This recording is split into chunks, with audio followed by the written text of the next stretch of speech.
सोचिए, एक ऐसा साम्राज्य जो कहीं गुमनामी में था और फिर अचानक उठकर भारत के इतिहास का वो पन्ना लिखता है जिसे हम स्वर्ण युग कहते हैं। जी हां, आज हम बात कर रहे हैं गुप्त साम्राज्य की और इसके कुछ अनसुलझे रहस्यों की। तो सवाल ये है कि भारत के इस स्वर्ण युग का असली संस्थापक था कौन? अब देखिए, ये सवाल सुनने में जितना सीधा है ना, इसका जवाब उतना ही टेढ़ा है। ये एक ऐसी पहेली है जो इतिहास की कई परतों के नीचे दबी हुई है। इस कहानी की शुरुआत, आप जानते हैं, किसी धूमधाम से नहीं हुई, बल्कि इसकी शुरुआत तो अंधेरे में हुई। सच तो यह है कि आज तक इतिहासकार इस पर बहस करते हैं कि भाई इसकी नींव आखिर रखी किसने थी। और यहीं पर मामला दिलचस्प हो जाता है। हमारे सामने हैं दो सबूत, दो ऑफिशियल रिकॉर्ड्स, और दोनों एक दूसरे से बिल्कुल अलग बात कहते हैं। एक तरफ प्रयाग प्रशस्ति कहता है कि पहले राजा श्रीगुप्त थे। दूसरी तरफ सुपिया शिलालेख कहता है कि नहीं, राजवंश के संस्थापक तो घटोत्कच थे। अब बताइए, सच किसे माने? शायद इस पहेली का जवाब उनके टाइटल में छिपा है। देखिए, श्रीगुप्त और उनके बेटे घटोत्कच दोनों ने महाराज की उपाधि का इस्तेमाल किया।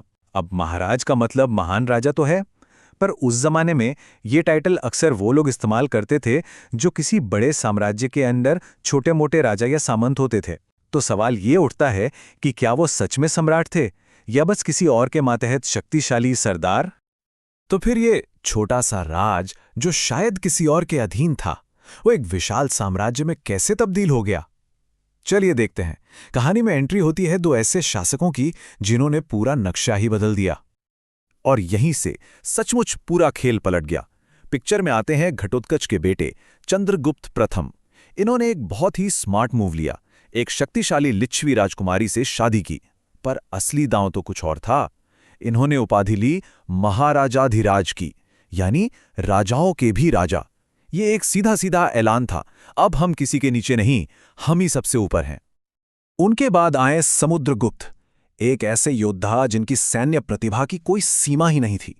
उनके दरबारी कवि हरिशेन ने उनकी जीतों का जो ब्यौरा दिया है वो कमाल का है।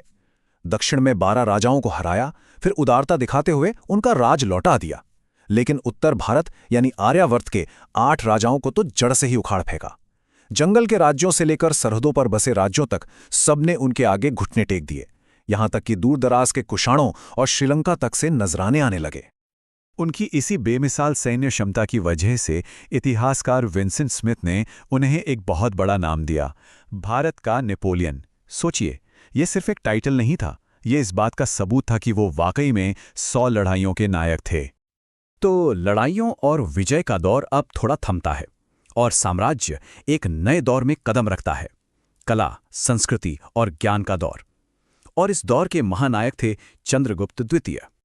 चंद्रगुप्त द्वितीय, जिन्होंने विक्रमादित्य की उपाधि ली, उनके समय में गुप्त साम्राज्य अपनी बुलंदी पर पहुंच गया।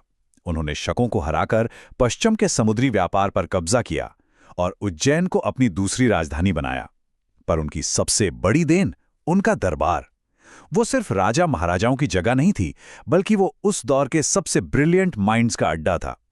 उनके नवरत्न यानी 9 रत्न, जिनमें महाकवि कालिदास और खगोल शास्त्री वराहा मीर जैसे दिग्गज शामिल थे, उन्होंने ज्ञान और कला को एक नए मुकाम पर पहुंचा दिया। और अगर उनकी तकनीक की महारत का कोई सबूत चाहिए तो दिल्ली जाकर मेहरौली का लौह स्तंभ देख लीजिए। 1600 साल से ज्यादा हो गए हैं ये खुले आसमान के नीचे खड़ा है और इस पर आज तक ढंग से जंग नहीं लगी। ये उनके मेटलर्जी यानी धातु विज्ञान का ऐसा नमूना है जो आज भी वैज्ञानिकों को हैरान कर देता है। लेकिन कहानी में हमेशा एक लेकिन होता है। कोई भी स्वर्ण युग हमेशा नहीं रहता। कुमारगुप्त प्रथम के लंबे और शांत शासन के बाद अब साम्राज्य पर एक बहुत बड़ा बाहरी खतरा मंडराने लगा था।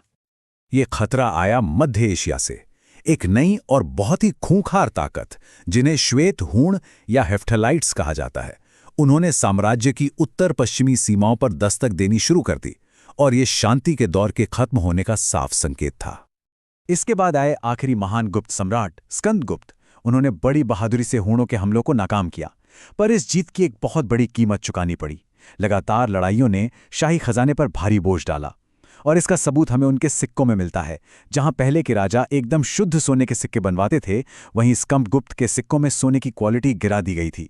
ये इस बात का सीधा संकेत था कि साम्राज्य आर्थिक संकट से गुजर रहा है। और स्कंदगुप्त के जाने के बाद वो मजबूत धागे जो इतने बड़े साम्राज्य को एक साथ बांधे हुए थे, वो एक एक करके टूटने लगे। देखिए, गुप्त साम्राज्य का अंत किसी एक बड़ी लड़ाई या घटना से नहीं हुआ। ये तो धीरे धीरे हुआ।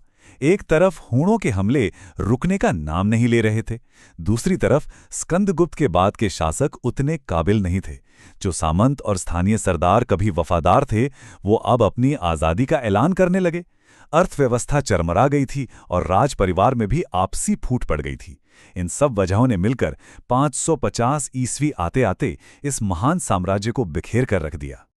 तो गुप्त साम्राज्य की कहानी हमें एक बहुत गहरा सबक सिखाती है कि सबसे सुनहरे दौर भी हमेशा के लिए नहीं रहते।